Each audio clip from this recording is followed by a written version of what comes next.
પાડોશી નરાધમનું દિવ્યાંગ યુવતી સાથે દુષ્કર્મ।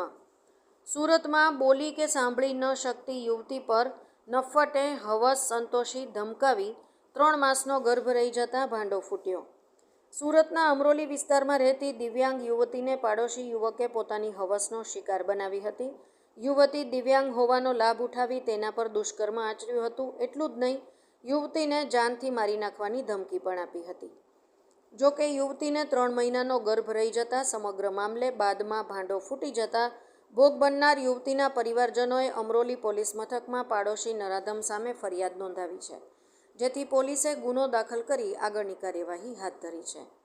મૂળ ઉત્તર પ્રદેશના વતની અને હાલ સુરતના અમરોલી વિસ્તારમાં તેના સગા કાકાના ઘરે વસવાટ કરતી 18 વર્ષની યુવતી દિવ્યાંગ છે। તે કશું બોલી પણ શકતી નથી અને સાંભળી પણ શકતી નથી।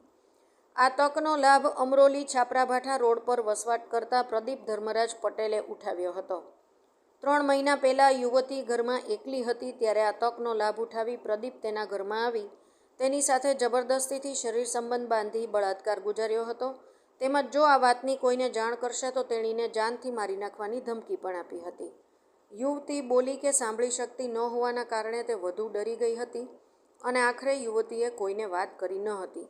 પરંતુ 3 મહિના બાદ અચાનક જ યુવતીને પેટમાં દુખાવો ચાલુ થતાં તેના કાકા કાકી નજીકની હોસ્પિટલમાં બતાવવા લઈ ગયા હતા, જ્યાં તેને 3 મહિનાનો ગર્ભ હોવાનું સામે આવ્યું હતું। તેથી યુવતીના કાકા કાકીએ ઈશારાથી યુવતીને પૂછતા તેણે પ્રદીપની કરતૂત જણાવી હતી, જેથી કાકા કાકીના પગ તળેથી જમીન ખસી ગઈ હતી।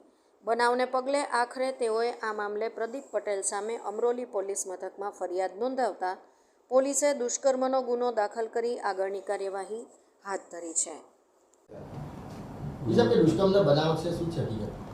આ કામે હકીકત એવી છે કે આ કામે જે ભોગ બનનાર જે છે એ બોલી કે સાંભળી શકતી નથી અને માનસિક રીતે વિકલાંગ છે, જેથી ગઈ 22/4 આ કામના જે ભોગ બનનાર જે છે એમને પેટમાં દુખાવો પડતા અને વોમિટ જેવું થતાં એના જે કાકી જે છે એને દવાખાને લઈ ગયેલા, તો એમને જાણવા મળ્યું કે આ જે ભોગ બનનાર જે છે એ પ્રેગ્નન્ટ છે। જેથી આ કામના ભોગ બનનારનો એના કાકા કાકી પૂછપરછ કરતાં તેને કહેલું કે જે આ બાજુમાં એક જે છે પ્રદીપ પટેલ કરીને એ જે છોકરો જે છે એને એની સાથે દુષ્કર્મ કરેલું છે અને એના કારણે આ એ પ્રેગ્નન્સી થઈ છે। જેથી આ કામના ભોગ બનનારના કાકા જે છે એમને અત્યારે અમરોલી પોસ્ટમાં આવી ફરિયાદ આપતા ફરિયાદ દાખલ કરવામાં આવેલ છે અને આ કામે આરોપીની અટક કરવામાં આવેલ છે। હવે આ કામની જે બાળકી જે છે તો શારીરિક વિકલાંગ છે, એટલે એનો ગેરલાભ લઈ ખરેખર એની જે શારીરિક અસમર્થતા છે એનો એને જે મિસયુઝ કરી અને આ કામના જે ભોગ બનનાર જે છે એની સાથે આ કૃત્ય કર્યું છે એને।